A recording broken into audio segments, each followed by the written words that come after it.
Assalamualaikum warahmatullahi wabarakatuh. Apa kabar anak-anak ibu yang soleh dan soleha? Alhamdulillah.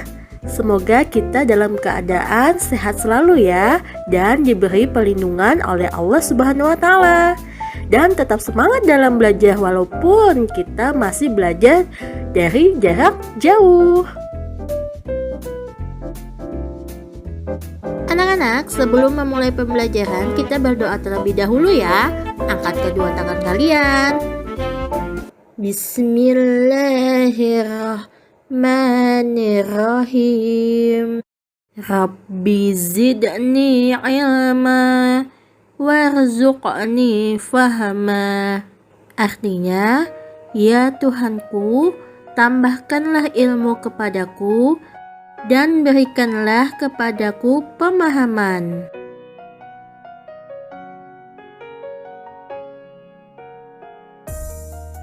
Pelajaran hari ini kita masuk ke pelajaran 9. Mari melaksanakan sholat. Anak-anak ibu, sebelum kita masuk ke pembelajaran, jangan lupa siapkan alat tulis kalian dan buku kalian ya. Disimak penjelasan ibu berikut ini. Keutamaan sholat. Yang pertama, sholat termasuk rukun Islam yang kedua setelah syahadat. Yang kedua, sholat diwajibkan atas muslim dan muslimah yang perintahnya disampaikan oleh Allah Subhanahu wa Ta'ala secara langsung. Yang ketiga, sholat merupakan amal perbuatan yang pertama kali akan ditanya pada hari kiamat. Yang keempat, sholat termasuk amal yang paling disukai oleh Allah Subhanahu wa Ta'ala. Yang kelima, sholat dapat menghapus kesalahan dan menghilangkan keburukan. Yang keenam, sholat dapat mencegah dari perbuatan keji dan munkar. Yang ketujuh, orang yang khusyuk sholatnya akan mewarisi surga Firdaus. Serta yang kedelapan, sholat adalah sarana untuk mendapatkan pertolongan Allah Subhanahu wa Ta'ala. Anak-anak, tahukah kalian apa pengertian dari sholat? Ya, pengertian sholat terbagi menjadi dua. Yang pertama secara bahasa, yang kedua secara istilah. Secara bahasa, sholat artinya berdoa.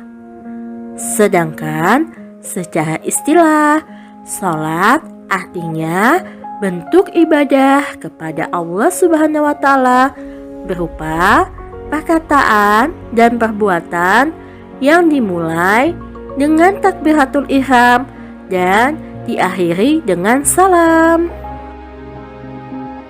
Tahukah kalian anak-anak, sholat wajib atau sholat fardu yang kita kerjakan sehari semalam ada 5 waktu.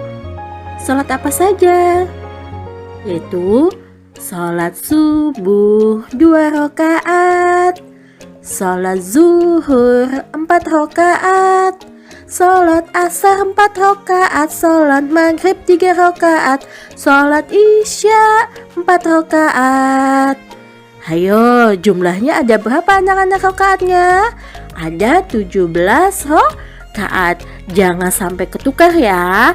Sholat wajib atau sholat fardu itu 5 waktu, sedangkan jumlah rakaatnya ada 17.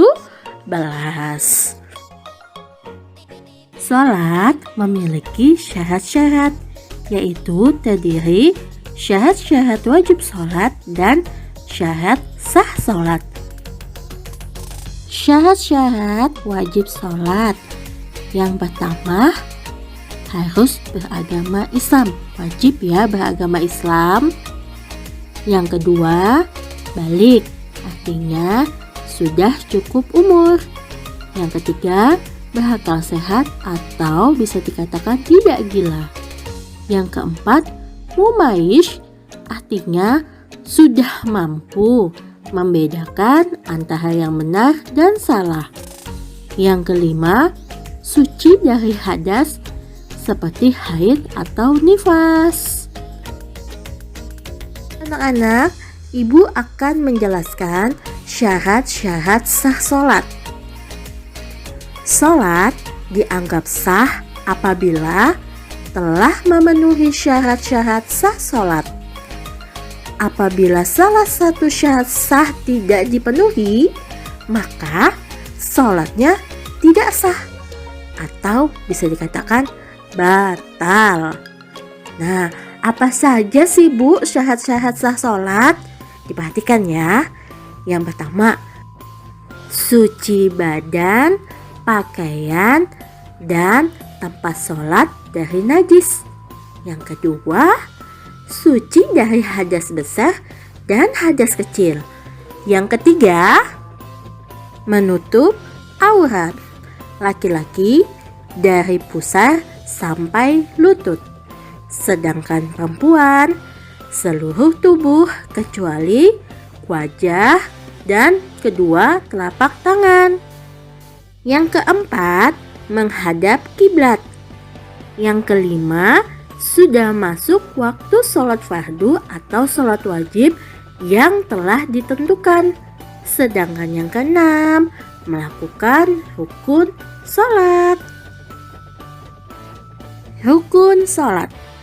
Rukun sholat adalah segala sesuatu yang harus dikerjakan dalam sholat.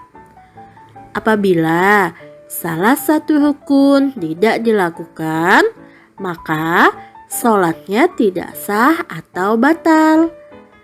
Rukun sholat terdiri dari 13, yaitu 1. Niat.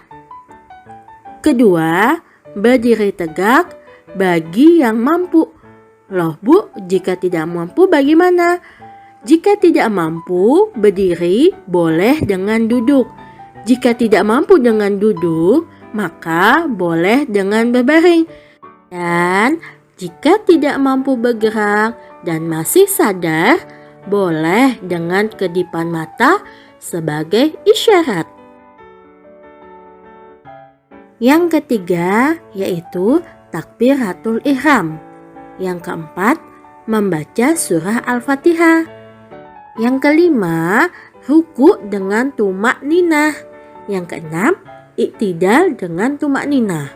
Yang ketujuh, sujud 2 kali dengan tumak ninah. Yang kedelapan, duduk di antara 2 sujud dengan tumak ninah. Yang kesembilan, duduk tasahud akhir dengan tumak ninah. Sebelum ibu lanjut, ibu jelaskan apa sih itu tumak ninah? Tumak ninah artinya diam sejenak setelah gerakan sebelumnya. Lanjut yang ke-10 ya, membaca bacaan tasyahud akhir. Yang ke-11, membaca selawat atas Nabi Muhammad pada tasyahud akhir. Yang ke-12, membaca salam. Yang ke-13 yaitu tertib atau berurutan.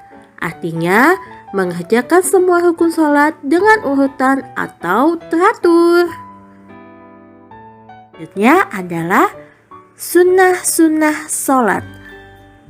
Sunnah-sunnah sholat merupakan amalan dalam sholat yang apabila dikerjakan mendapatkan pahala, dan apabila ditinggalkan tidak berdosa dan sholatnya tetap sah. Sunnah-sunnah sholat terdiri dari yang pertama, mengangkat kedua tangan sejajar dengan bahu atau telinga ketika takbiratul ihram, ketika akan ruku, ketika berdiri dari ruku, dan ketika berdiri setelah tasyahud awal. Yang kedua, tasyahud awal. Yang ketiga, meletakkan telapak tangan kanan di atas tangan kiri. Yang keempat, mengarahkan pandangan mata ke arah tempat sujud. Yang kelima, membaca doa iftitah setelah takbiratul ihram. Yang keenam, membaca tasbih ketika ruku dan sujud. Dan Yang ketujuh, membaca salam yang kedua. Hal-hal yang makruh dalam sholat. Makruh dalam sholat adalah merupakan amalan dalam sholat yang jika dikerjakan tidak mendapat dosa dan apabila ditinggalkan mendapatkan pahala. Hal-hal yang makruh dalam sholat yaitu 1. Menahan hadas yang terdiri dari menahan buang angin, buang air kecil maupun buang air besar. Yang kedua, melihat ke kanan, ke kiri atau ke atas. Yang ketiga, meludah.